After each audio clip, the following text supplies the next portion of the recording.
Season 2 of Ricardo's Rules of Resilience podcast is brought to you by RamFit. Here at RamFit, we take material destined for landfill and turn it into high-performance training gear that lasts, because we believe we can have fitter people and a fitter planet. In the dynamic world of fitness equipment, our indestructible training tools made from recycled materials promises to revolutionize your workouts and deliver unmatched durability.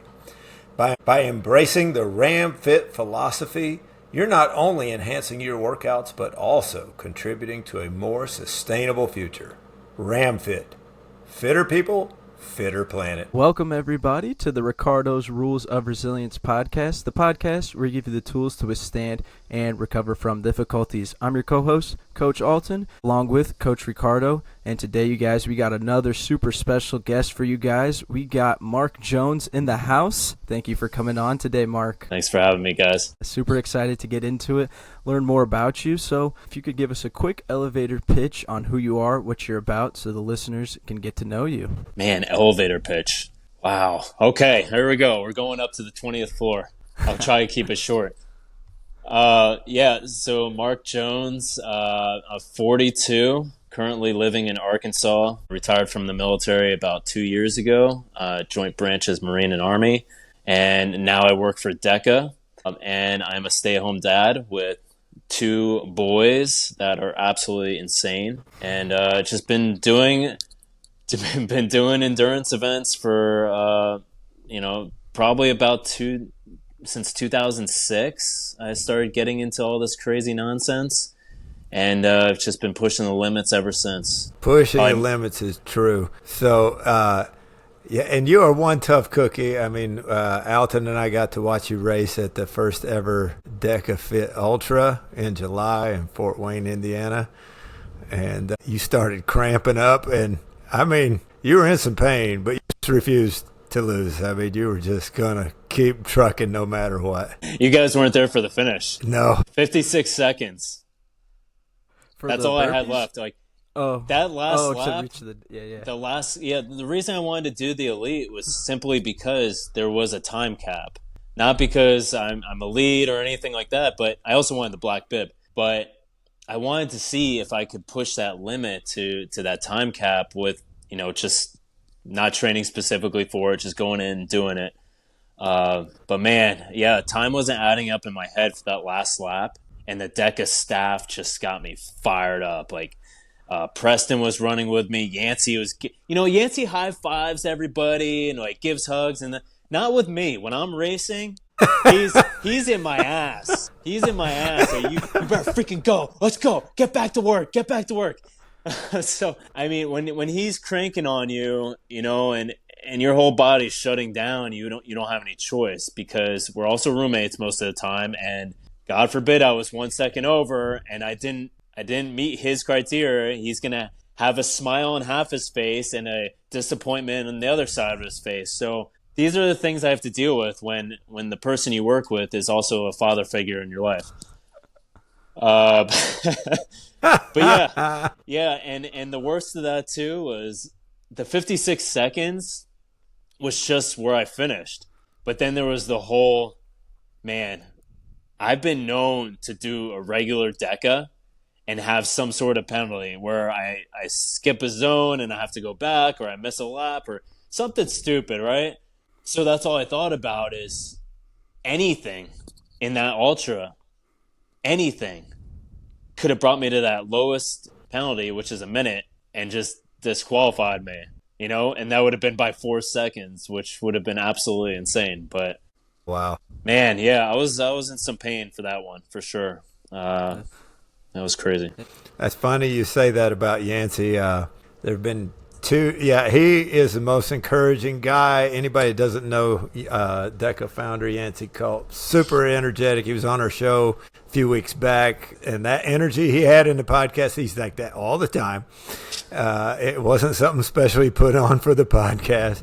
And super encouraging, and it doesn't matter if you're an elite racer or you're somebody doing your first DECA and you're not even sure you can do it. He's that way, super encouraging. But yeah, there's a few of us that he reserves that extra gear for, and there's been twice where I've been in zone 10 and Yancey is kicking me across those last burpees. you're right. It's a different side. Yeah, but it's something special too, where someone that has that kind of I don't even know if power is the right word, but presence, where they're around you and you just want to perform, even if it doesn't say much, just that presence is enough to get you to that next gear. So people like that are great to have in your life. Definitely. And for the viewers that might find themselves in similar spots in races where they're deep in that pain cave, as Yancey likes to say, what are some tips that you found as you found yourself in that DecaFit Ultra kind of in deep waters to push you through and get across the finish line with a little bit of time to spare? Not a lot, but a little bit. A little tiny bit, 56 seconds. Yeah, man.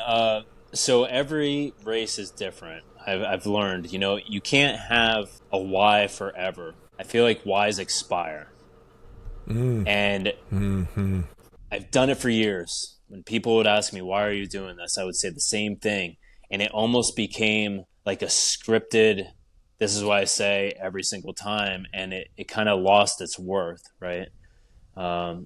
So I've adapted to living more in the present and not dwelling on things in the past and just moving forward and saying, like, why am I doing this today? And in that moment, that today was to challenge myself. But then when I realized the pain cave was there, the challenge was there, and the time wasn't working out, that's when you had to dig deep in, really deep into your soul and still say, why am I doing this? Because a lot of people, when they hit that point, it's just game over. Like, I'm not going to make the time. I'm just going to walk it out and that's it. But for me, that why in that moment on that last loop was my peers, my coworkers. What, in my mind runs deep and I overanalyze things. It's just who I am. And all I thought about is, wow, my coworkers are gonna think differently of me because I didn't meet that time hack.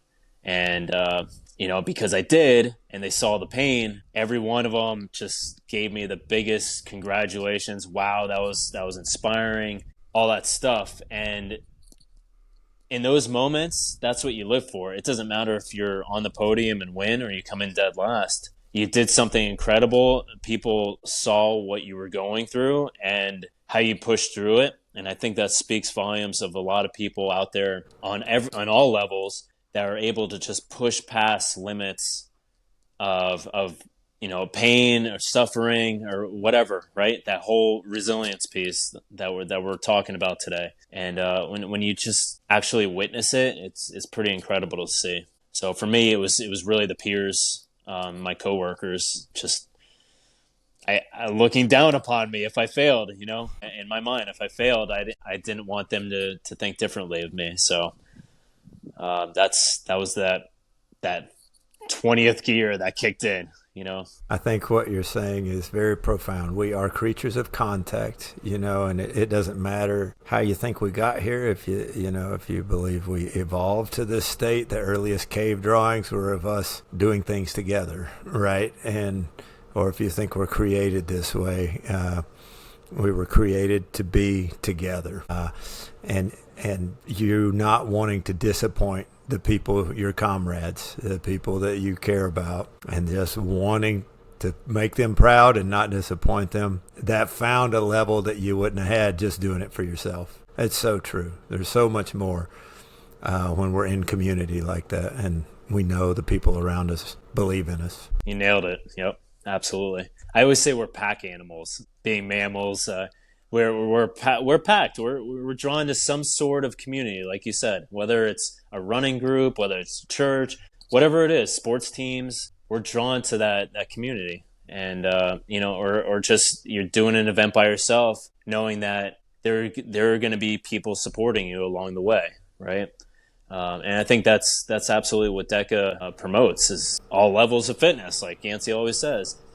It doesn't matter where you're at; you're going to be supported, and that's why the grassroots that people say we are is there. Like we know your name, we give it go around giving high fives. Everybody's supportive. So yeah, it's a safe space for a lot of people. Definitely, I love that. What you guys both said about community is so true. And what have you found throughout your life as the best communities that you've been a part of that have helped to bring the best out of you? I know you talked about being a part of the DECA team and how your peers helped to push you during that DECA Fit Ultra. What are some other examples where community has really pushed you to be the best version of yourself? I mean, I feel like it's been my whole life not having family. I've been in constant search of someone to bond with on all levels, relationships, sports teams, different endurance groups. But I think what's kind of cool right now and unique, especially we'll talk about later with going for the world record attempt, is that the first thing I thought about attacking my next challenge was who can I bring with me and who can I support and help meet their goals. And that's kind of how it came about. And now I have this community that I'm going to fundraise for through challenging myself. I think that's kind of like the new group in my life that I'm bonding with, and now it's people that are finding out about this are drawn in, saying, "I want to support you," and I think that's just a beautiful thing. I'm just overwhelmed with support, and I don't have a task for everybody, so I'm almost kind of narrowing it down and cutting people out of the equation, just because I don't have all the spots to have that support on site, but I know I still have all that support, across the globe if need be, right? So, but besides that, I think it's kind of cool that I've created, my own little team and community, through family, and I think that's really become my number one accomplishment in life, and just to know that I'm building my team to be the best that they can be. And every day it's just amazing to re-engage the things that we take for granted.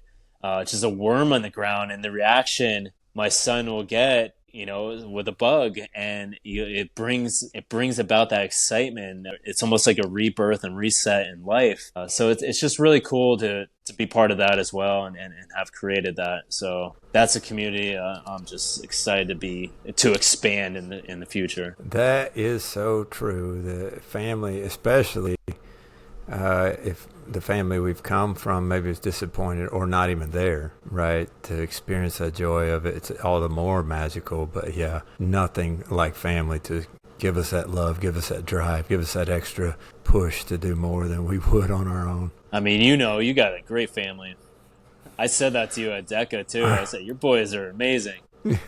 Yeah, we had a good time. I was just going to say that we all push each other to be better, even during workouts when we work out beside each other. We used to have a problem when we do green zone workouts, when you try and stay in the green zone the whole workout, and we working out side by side, and we'd push each other outside of the green zone because we're trying to beat the other person, go faster than the other person, so it kind of defeats the purpose of the workout. We always constantly pushing each other.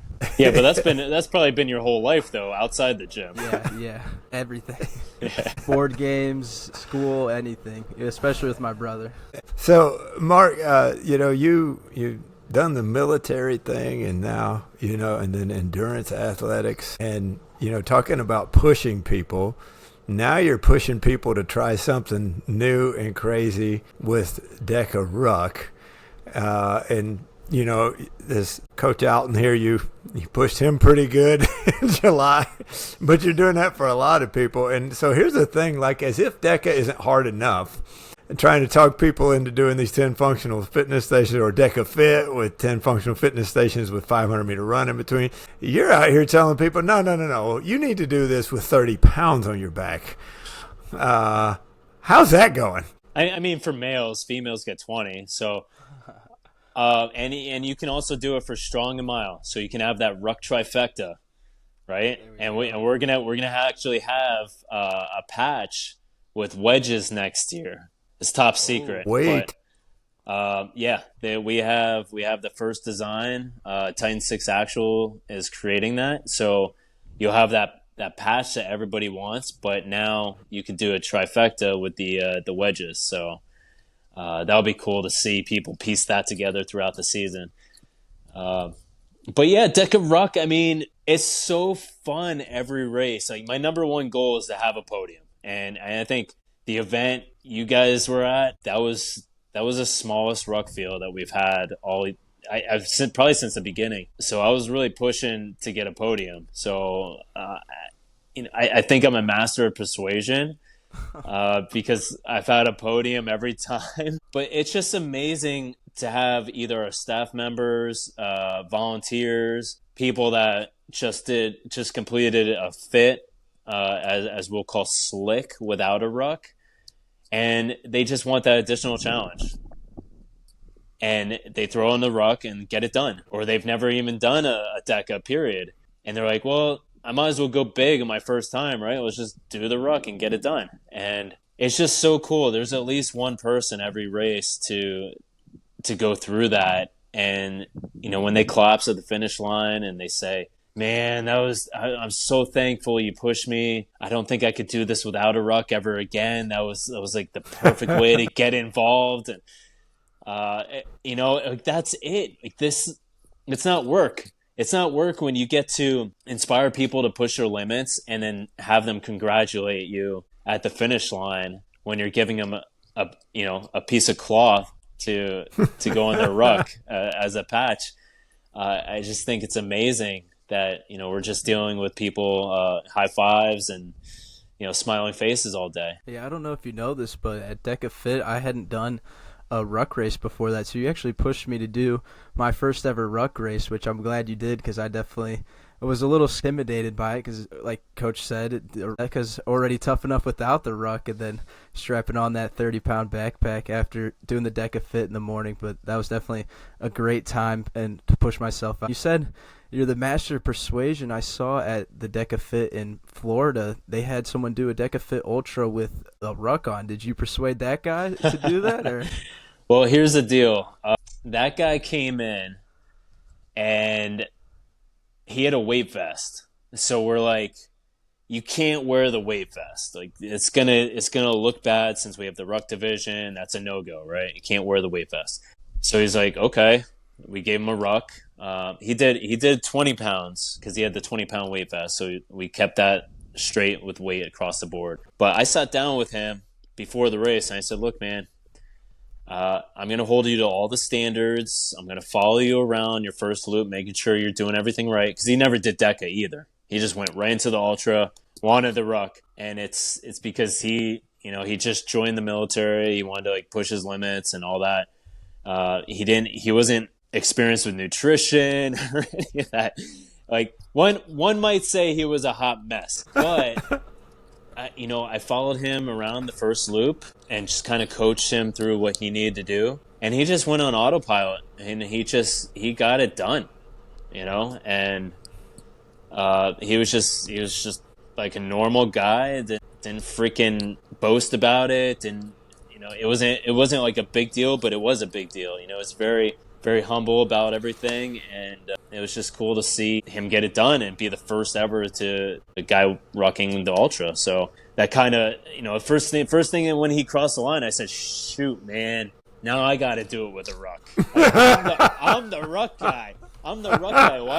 Why didn't I do it with a ruck? Because when I did my Ultra, every single person that saw me there was like, why aren't you wearing a ruck? Why aren't you wearing a ruck? So yeah, I have no choice next time now. Yeah, I said that to my brother while we were watching the Ultra Heats as a joke about it. I said that someone should do it with the ruck, and I didn't expect the next time they did the event to see someone doing it. It's a pretty tough accomplishment.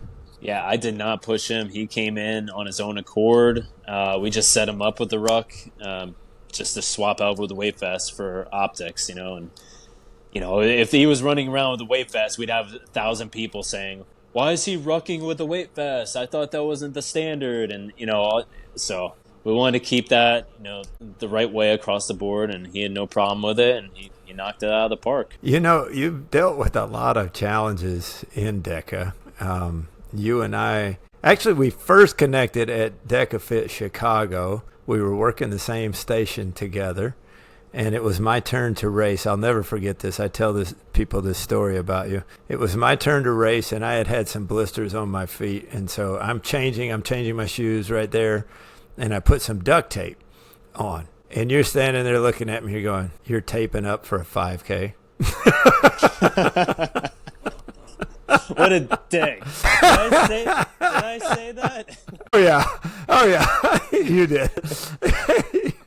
Oh man. And so that was our first connect. I mean, we worked fine together, working station 4 the rest of the day. I was like, okay, all right, I hear you, buddy. And but that later that year at Atlantic City, we were working together. This time we were in Station 9. And I just appreciate the fact that you've agreed to tell this story a little bit, because talk about resilience. And Atlantic City for you was the beginning of a very tough journey where you had to show some resilience. Will you walk our listeners through that? I mean, it's you and Jess from Underdog Fitness. You know, I kind of got backed into a corner of still working, trying to put together the first official DecaFit Rucker through the event, so we can showcase it as a highlight reel for the next year and work with that camera team and all this and that. And you know, it's one of those things you want to forget, but you just can't. And you know, obviously, since you brought it up. But I think the important lesson, obviously, is the resilience piece, because we had an individual who was a volunteer that said some threatening things, you know, to me through social media and to my family, and it really just dug deep, because I've never been falsely accused of anything negative like that in my life. You know, this individual was saying I was cursing at her and I was yelling at her, and it was just like this extreme what the heck is going on scenario, right? Mm-hmm. And you're still trying to like focus on the athletes, and then it's all of a sudden people are coming up to me saying this individual's talking bad about you on social media, and you know, it just kept spiraling and spiraling and spiraling, and I would have DECA lawyers calling me like, what is going on here?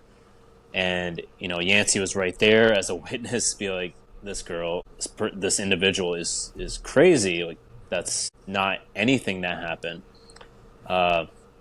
So anyway, without like getting fully into it, for me that night, I just, and if I could, Mark, I don't mean to interrupt, but just so our listeners can understand the depth of the challenge for you, that person put on social media a totally false report, and true to social media form, people just start like sharks smelling blood in the water, just started circling, taking it as if it were the gospel truth, demonizing you, and got very extremely vicious toward you.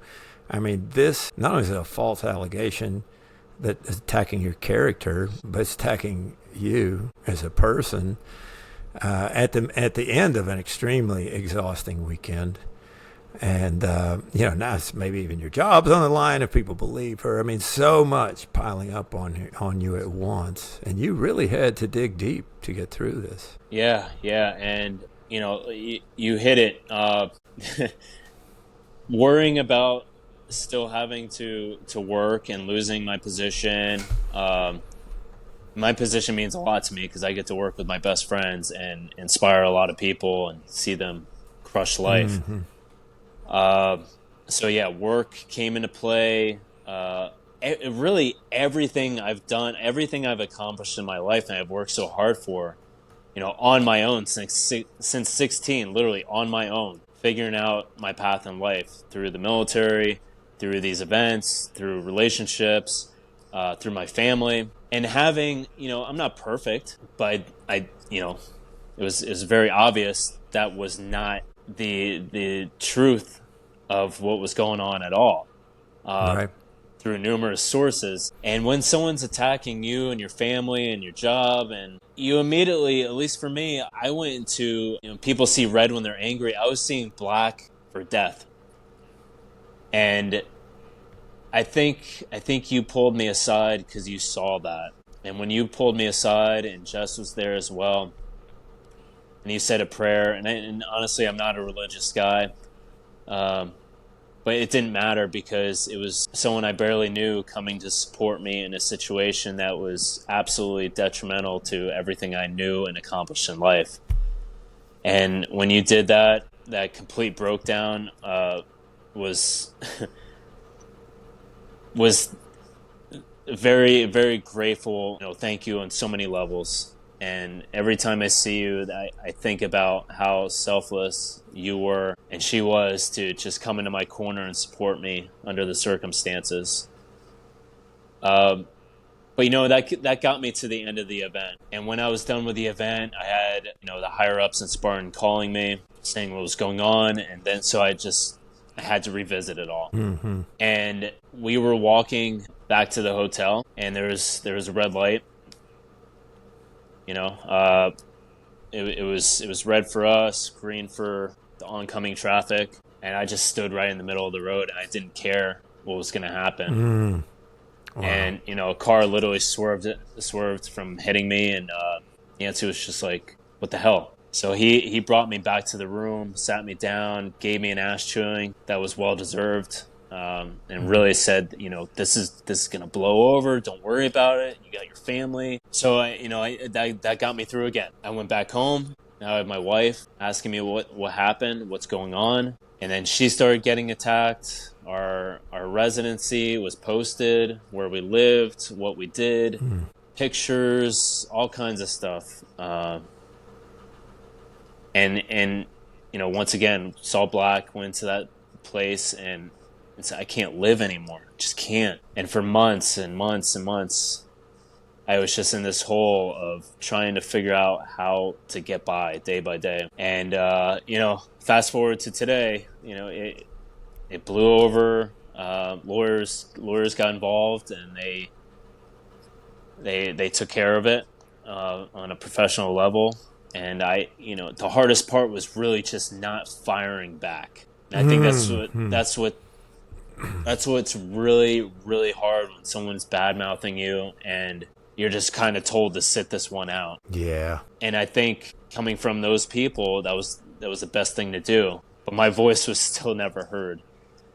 So that was really hard. I couldn't protect my family. I couldn't do anything because I was under the radar and was told to literally just sit this one out. So everything was handled. But yeah, I mean, you talk about resilience. That was the hardest thing I've literally ever done in my life. And not only did it put me in a place of darkness, true darkness, but I resorted to drinking heavily and just kind of being a recluse for a while. And it took the next season to have Nelson see me without a shirt on and say, "What the hell happened to you?" and actually, Nelson, in the nicest tactful way of saying "you're fat, Mark," got me back on track. So God bless him for that, because I was just really in a place of, I almost want to say like the best analogy for it was a labyrinth I just couldn't get out of. So it takes special people to pull you out of it. And it's so great. We were talking about community, how you have those people that can tell you, be accountable with you, and kind of get you going in the right direction.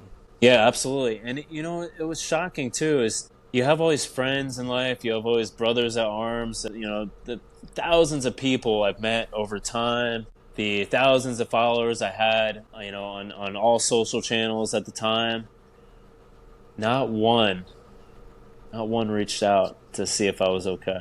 Not one. There was people that were friends that were saying, yeah, I don't think I want to be friends with Mark anymore. Like on a post, instead of just coming, and I would call them and say, "Why didn't you just come to me and talk to me? Why didn't you ask if I was okay? Why didn't you come to support me?" And it's just, that's when all community channels kind of shut down for me. We talked about like, where's the community before?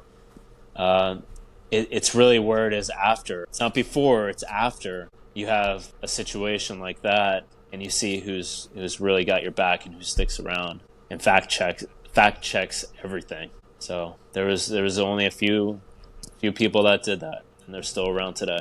We'll get back to more of Mark Jones after this break. This episode is brought to you by Underdog Training Systems. Underdog Training Systems was designed to create champions. Underdog can increase its impact by providing personal interactions with coaches that care. The best part is it's designed for you. Never a cookie-cutter program to follow. Your training schedule is built completely around you. You'll get week-by-week workouts that are assigned based on your specific needs. Underdog Training Systems is launching their 10-week DECA World Championship program starting on October 4th. Use code RESILIENCE for $20 off DECA World Champion program or any regular monthly coaching. DM underdog.fitness.gym on Instagram or visit the website to inquire. Again, that's code RESILIENCE for $20 off. Go check it out. So, Mark, you just shared some incredibly powerful truths. One of them is the power of words. It's amazing how low people will go when they're cornered. And I was actually, I was at that station with you, and I was there when you were interacting with that volunteer. And, I knew you were handling that in a professional manner. And to have it completely made into a lie. I mean, not a shred of truth be stated from the actual situation, and yet people believe it. It's incredibly damaging. People feel like they're in a corner. They got to protect their ego, so they lie. And then people around them, and in your case, in all of our cases, we have these people that we know, instead of believing the person they know and believing in your character and believing in what they've seen, they instead believe what they've heard, right? And that sense of betrayal is real, and it does push us to dark, hopeless places. I think that's a strong reminder for each one of us that when somebody we know is being accused, are we going to choose to believe in what we've seen from that person or what we're hearing from other people? And our decision really has profound impact on that person's life in huge ways. And on the other side of this, the power of words to heal. The power of words for, your team that did believe in you, that did stick by you, that didn't just cast you off of Spartan and say, well, we can't afford you, you're a liability. Instead, stuck by you. And, Spartan paying those lawyers, and DECA standing by you because they believed in you. That power is profound too. Just like the power of someone abandoning you is profound, so is the power of people sticking by you when times are tough. They say a friend in need is a friend indeed, and when you're in need, the people that show up for you, those are the ones you remember your whole life. What there's another story I want to share with you on that.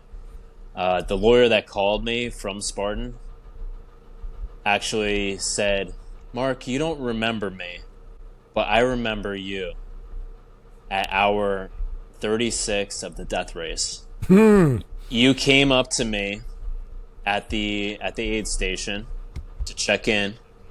You came up to me muddy, cold, wet, and you were the most courteous person in that situation to come up to me and check in and say thank you and just be really nice about the whole process despite the situation."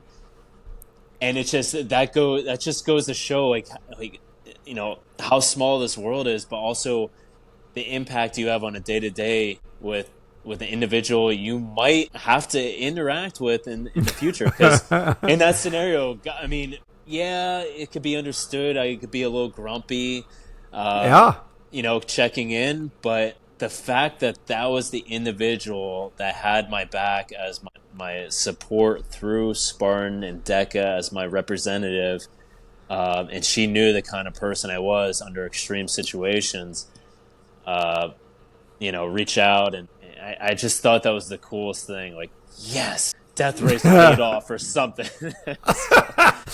All that misery in Pittsfield, Vermont paid off.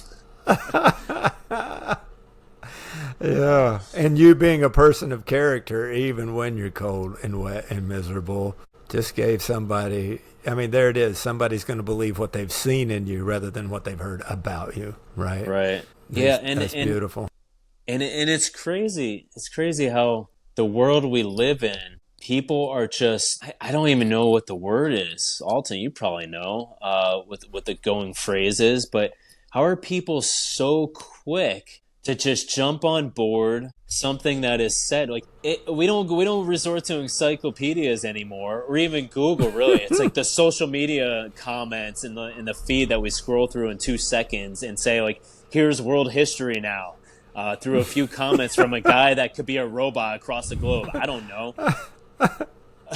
Like, what do you call that? Like, are we that drawn into negativity and just want to have that voice or draw that attention to ourselves by speaking up and always like causing a fight? Or I don't know, talk to me about this. You're a young kid. I feel like social media is definitely a super negative place, and I feel like the term you're looking for is bandwagoning. They use it a lot in sports when you're a bandwagon of a popular team, when you're cheering for the team that's winning for that. And negativity is contagious. Our wrestling coach was actually talking to us today about someone who's negative, and just you want to stay away from that negativity because it's so contagious. And especially on social media, where especially my generation, you take everything you see as true on social media, even though there are things like bots that can now you can replicate anyone's voice and they can say whatever you want with the technology that we have. There's so much false information out there, but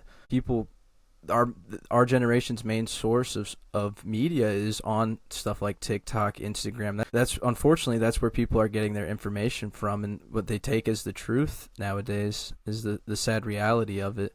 And that's why you see people hopping on that bandwagon. Oh, this person's terrible because of what they see on social media. Let's tear this person down. And that's where you kind of get cancel culture from, where you try and completely destroy everything that person's built and destroy their entire reputation. It's absolutely insane. Resilience is the most important word for this world right now, on so many levels. But from that one scenario that I had and the way I felt and the places I went, I couldn't imagine going through school now with all the social media we have, and like a day to day, like you do something and you're blasted and you're still with these people day after day. At least I was able to part paths after that event, right? And just stay away from it. But I couldn't imagine going back into the same room with that person. You know, that would be absolutely insane. Like, how do you handle that situation?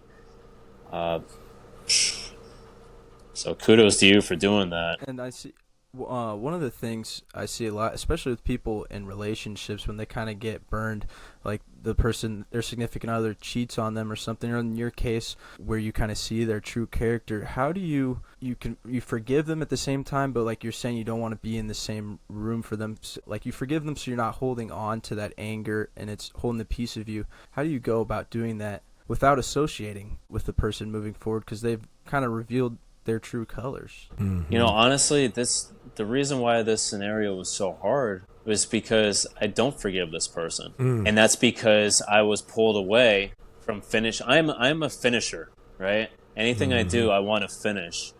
And I'm very good with interactions and conclusions. And this to me will never be concluded. It'll never be concluded. This person was blacklisted and pushed away from my life, my family, and who knows what they're doing right now.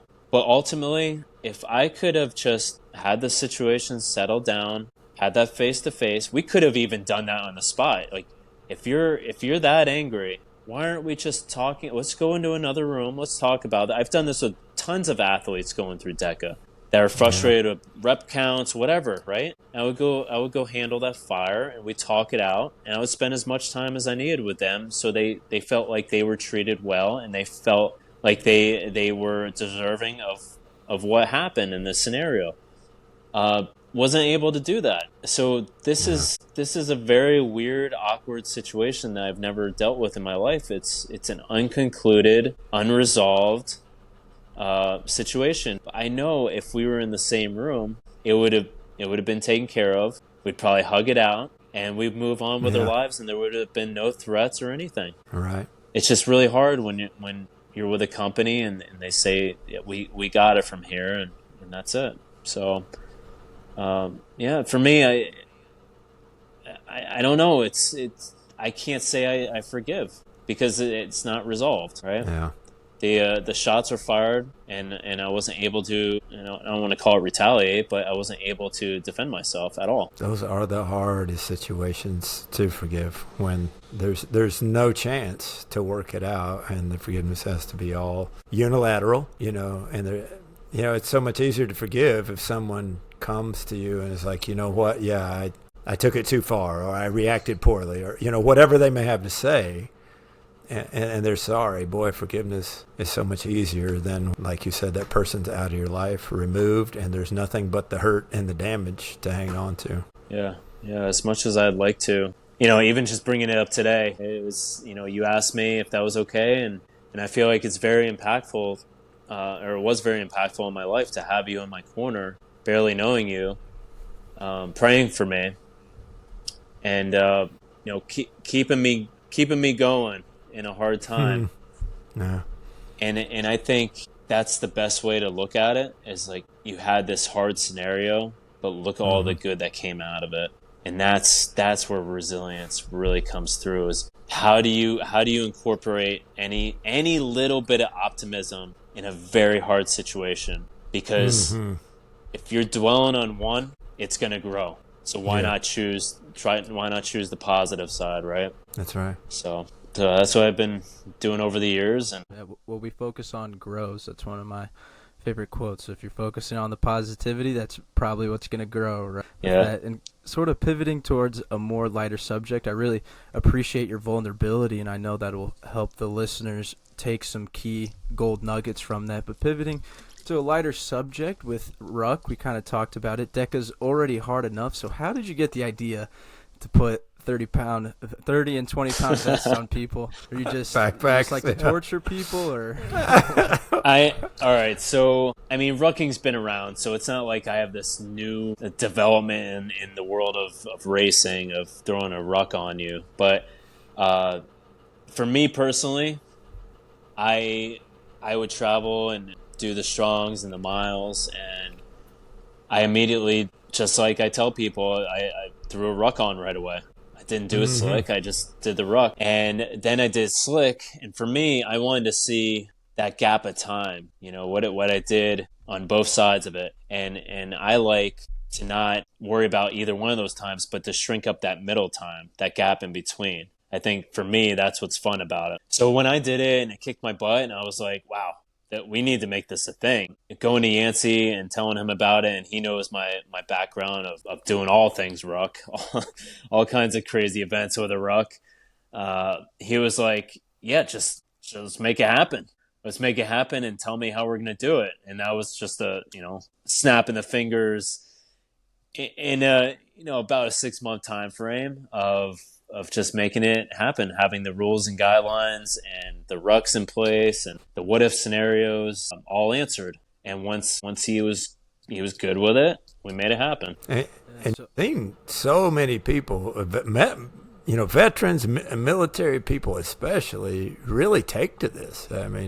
It's really grown. Not even just that. To take the military aside, I've seen tons of new faces that have never even thrown a ruck on before. It's just, I want a new challenge. And you look at the splits between male and female, because like we talk about military and we talk about rucking, and we automatically go either to like some elite special forces, ranger, Marine, infantry guy, that's kind of what we see right away. But the fact remains that the stats don't lie, is that we're having almost a 50-50 of male and female attacking the ruck every event, which is really cool. And it'll go from sometimes a 70-30 to a 60-40, but for the most part, the women are hanging with the guys every event too, which is really cool to see. Yeah, that's great to hear. And I know you said you got a DecaFit Ultra ruck race in your future, but what's the craziest thing you've done with the ruck on?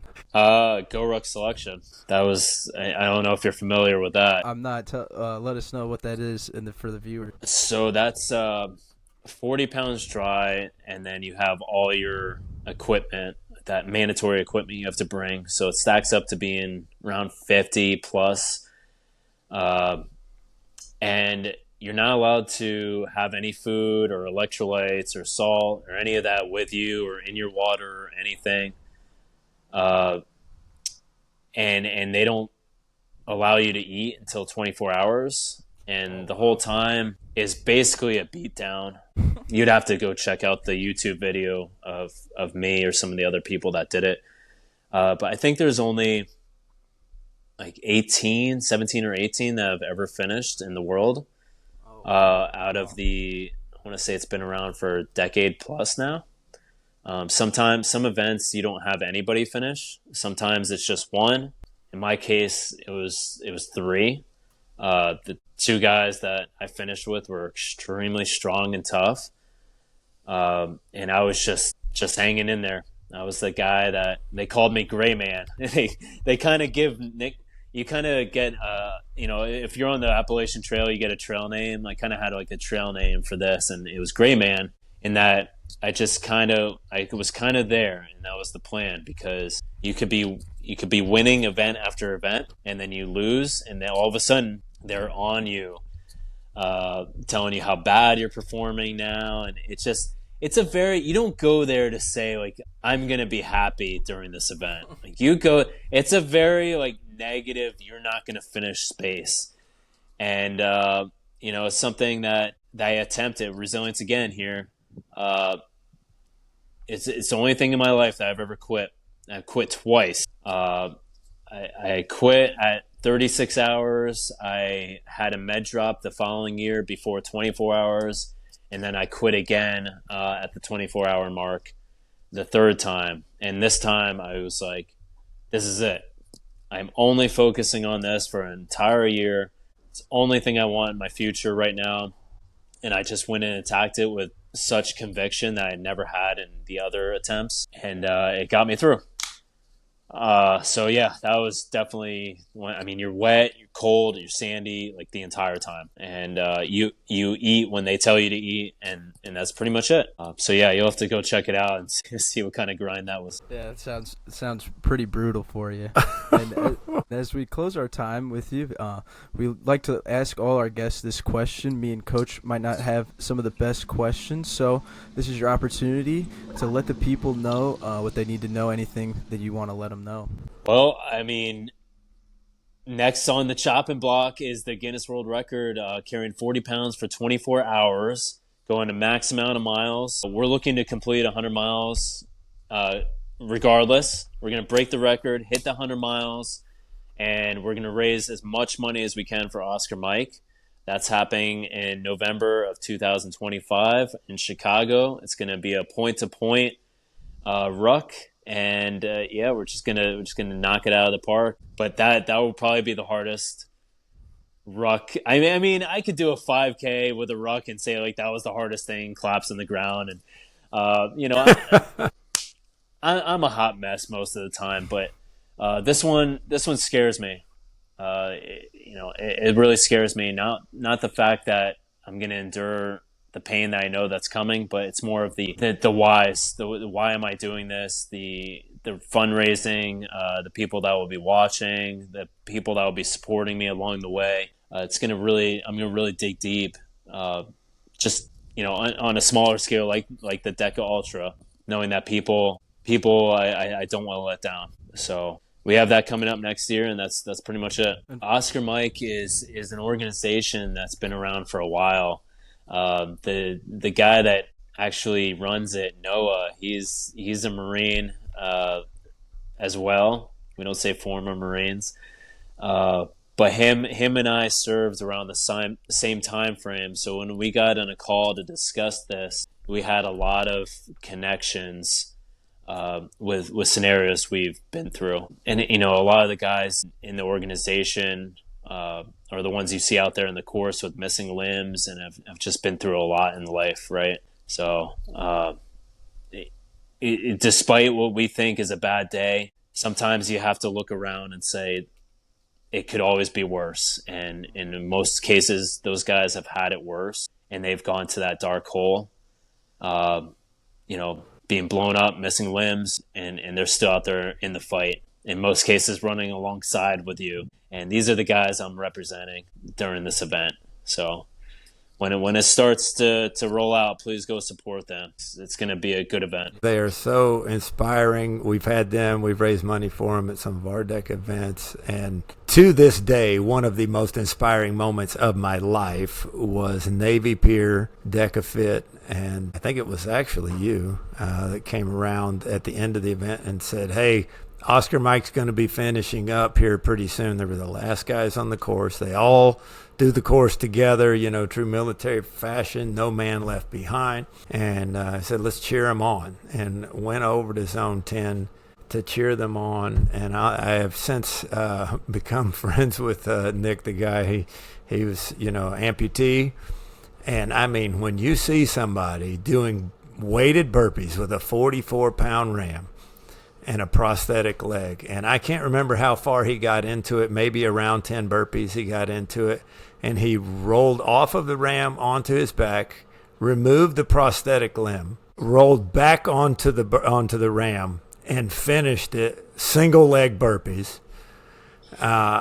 It blew my mind. Most inspired I've ever been in my life. And so it's a great organization. I'm glad you're doing this. No, same here. I mean, when you look at a whiteboard and you're saying, what's the next event? And your mind goes to, all right, what can I do for somebody else this time around?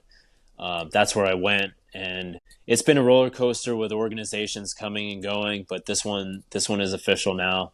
They're the ones I'm representing, and I'm very proud. I'm as cliche as it is, all things happen for a reason, but this was definitely meant to be from what I've experienced so far. And so, great organization. All right, so I love what you're doing with Oscar Mike. Totally worthy organization. And if people want to be on that team, they want to support you in this crazy 100 ruck run, how can they do that, Mark? Where do they go? Just start coming to me. Go to Rucking100 on Instagram, or just check out Oscar Mike, and one day everything will pop up and you start donating. But we'll keep you posted as we start developing the course, the fundraising page, the crazy training sessions, and all that. Super excited to watch that.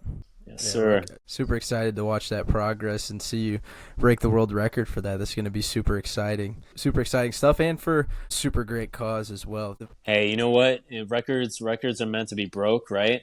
And that's how we get better. So, yes, sir. If you want to break it after, like, give me November, and then you can break in December. I don't care. I'll let you have this one. All right. All right. So if you're interested in DECA coaching with me, the best way to get in contact with me is on Instagram at AltonMolinex17, or on Facebook at Coach Alton, or there are links in the description for Google Forms that you can fill out for DECA personalized training or for resilience coaching. What's the best way to get in touch with you, Coach? Hey, I love talking about resilience. This has been a great hour. I hope it's been as emotionally fulfilling for everybody listening as it has been for me hearing your story, Mark, of resilience. If you're looking for resilience coaching, you can reach out to me at coach.ricardo on Instagram, or Ricardo Molinex on Facebook. Or if you have a group, a team, or a business group that you need to have them hear a little bit about resilience and be inspired, get a hold of me. I just love talking to groups of people about resilience. All right. Thank you guys for tuning in to this week's episode of Ricardo's Rules of Resilience, the podcast where you give you the tools to withstand and recover from difficulties. Go be resilient. Season 2 of Ricardo's Rules of Resilience podcast is brought to you by RamFit. Here at RamFit, we take material destined for landfill and turn it into high-performance training gear that lasts, because we believe we can have fitter people and a fitter planet. In the dynamic world of fitness equipment, our indestructible training tools made from recycled materials promises to revolutionize your workouts and deliver unmatched durability. By embracing the Ram Fit philosophy, you're not only enhancing your workouts, but also contributing to a more sustainable future. Ram Fit. Fitter people, fitter planet.